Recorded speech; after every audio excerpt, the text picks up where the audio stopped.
So one way that I'm currently justifying some of Jason Momoa's lines that seem really out of tone in the scenes that he's in is by just calling him Aqua Bro.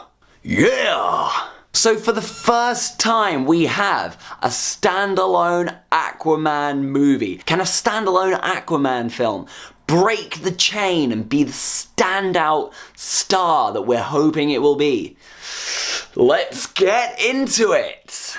Aquaman is set after the events of Justice League, and now Arthur Curry has decided to kind of take on his mantle of what he's been cast as Aquaman and go out and start kind of helping people a bit more rather than just staying a little bit under the radar as he was at the start of Justice League. But now a war is brewing and it's head up by his half-brother Orm, the Ocean Master. And it's all of the Atlanteans that will be making an attack on the surface world. And Arthur Curry has to stop it by basically becoming king.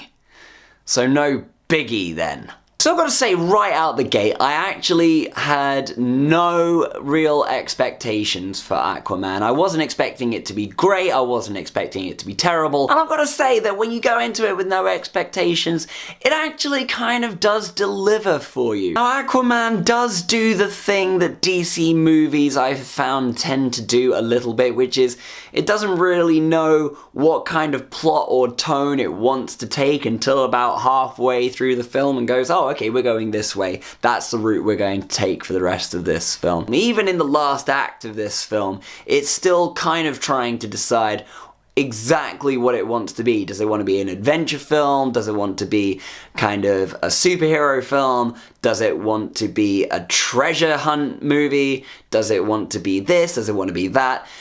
And actually what it ends up being is kind of all of them scrunched together, which isn't necessarily a bad thing. It's got a lot of different elements in it, sure, but it kind of works for it. But ultimately what that means is that this is a fun film.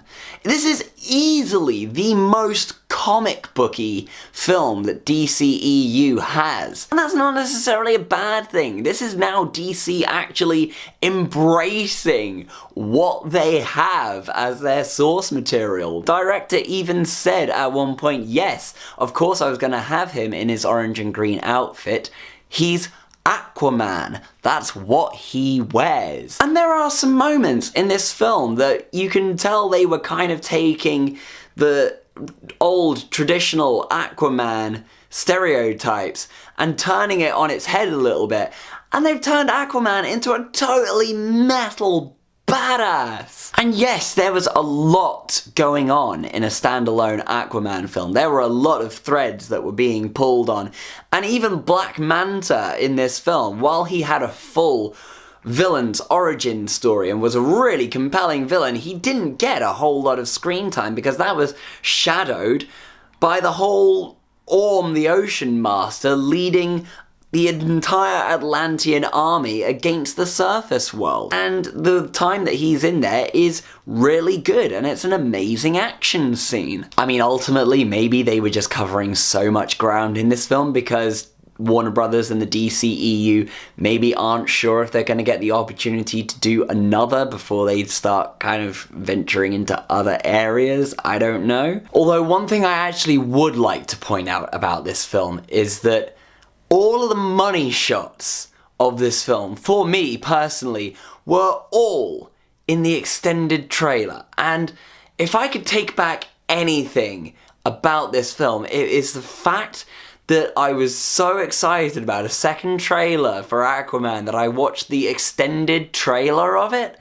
and it had all of the best parts of the action scene, and then the money shot from the end of him in the armor in the trailer. And I was just kind of like, why do that? Why have that magic shot that you know people are waiting for in the trailer? So I knew that was coming in the film, and I knew the exact point that was coming in the film.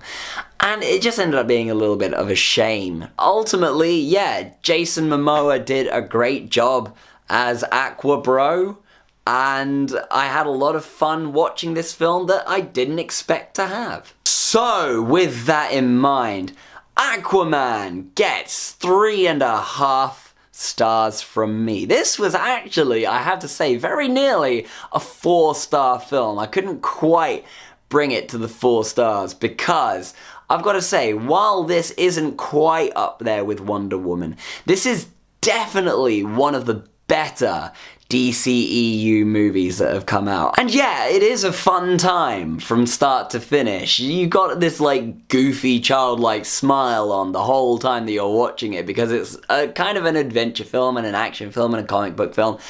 But it is completely and totally ridiculous the entire time. Like, it's a decent amount of ridiculousness in the film that isn't over the top, but it's just right for what the character is. And I've got to say, a friend of mine actually recently described this film to me as Black Panther, but in reverse. So Aquaman is essentially the Killmonger character, and that's who you're rooting for the entire time. I mean, read into that what you will, but I quite like that as a theory, and it definitely stands up. So, Aquaman, have you seen it? What did you think about it? What was the best part of this utterly ridiculous comic book movie?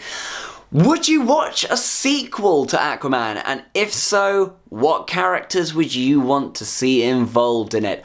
All comments are welcome in the comment section below. Let's talk nerdy. As always, if you've enjoyed what you've seen here and you would like to see more, you can click right here to subscribe and see some more funky fresh videos from yours truly. And until that point, just remember, it's Fishman. Yeah, beer, axes, yeah, cool stuff, ha!